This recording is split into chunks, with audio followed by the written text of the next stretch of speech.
The Wildlands Project is a very well-funded effort to lock up as much as 50% of the United States into wilderness. It is heavily promoted by most environmental, non-governmental organizations. The International Union for the Conservation of Nature, the IUCN, helped create it in the mid-1980s to be the foundation of the United Nations Convention on Biological Diversity, which the IUCN wrote in 1982. The IUCN is an international group of over 1,000 NGO and government members. Environmental groups have effectively created a public image as organizations caring for helpless species and protecting environments. This has allowed them to implement an agenda in America that, if fully exposed, would be opposed by the majority of the people. In fact, most people supporting these organizations are not aware of their long-term objective, even though it is no secret. Take a look at the Wildlands map. It defines where environmentalists want to take America in the very near future. The areas in red will be off-limits to humans. The areas in yellow represent buffer zones, where limited use is allowed primarily to travel to and from populated areas. The areas in green are where normal use by humans will be allowed. However, by the environmentalists' own admission, these normal use areas would be restricted. When this plan was first published in 1992, the author, Reed Noss, explained how their agenda would affect the human population. He stated, eventually a wilderness network would dominate a region and thus would itself constitute the matrix, with human habitations being the islands. No one, not even the longtime opponents of the environmental movement, believed such a transforming agenda was possible. However, it is being implemented quickly through innocent-sounding programs that most Americans support. Wilderness areas, critical habitat for endangered species, wetlands, roadless areas, national heritage areas, and other restrictive programs are sold to the public as necessary to protect nature, or as assurance that Americans will always have a place to escape from the heavily populated cities.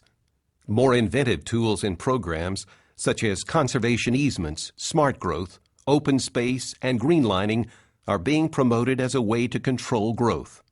What all these programs have in common is extinguishing the private property rights of American citizens and transferring the control of the property to elite land trusts or directly to the government.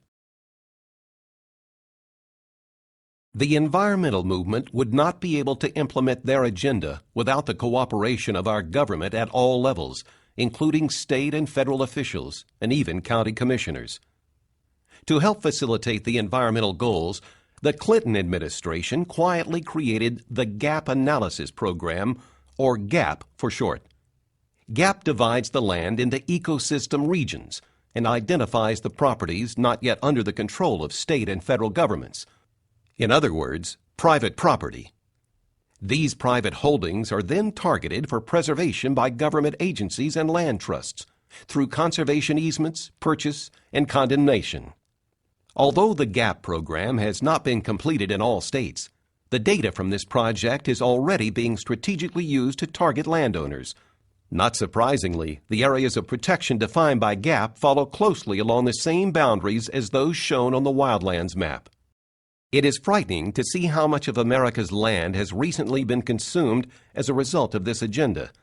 For instance, the state of Florida utilized the data from GAP to implement an aggressive preservation plan called Florida Forever. Since the early 1990s, over 2 million acres in the state of Florida have been locked up through this program. The private property owners within the target area were forced to give up their land under the pressure of extreme environmental regulations, purchase, and outright condemnation. And the Florida Forever campaign is not complete. At the current rate that environmentalists are implementing their agenda in every state, in every county, and soon in every town, private property is quickly being eliminated. It will not take the 80 to 100 years they originally projected to complete their task. They are much closer to achieving their goal than anyone realizes. Environmentalists have scared Americans into thinking that if we continue to live as we are today, the earth will self-destruct, species will die, and the globe will be covered with development. However, government data shows that only 6% of America's landmass is currently developed.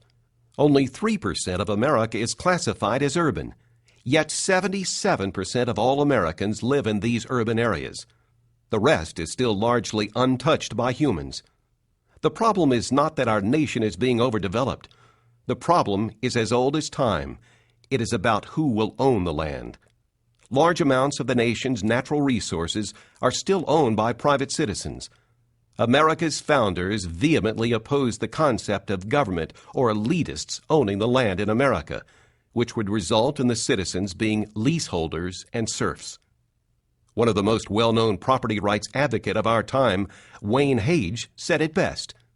Either you have the right to own property, or you are property.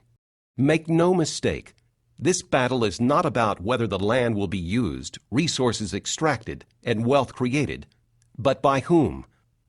Karl Marx wrote in the Communist Manifesto, "The theory of the communist may be summed up in the single sentence, abolition of private property."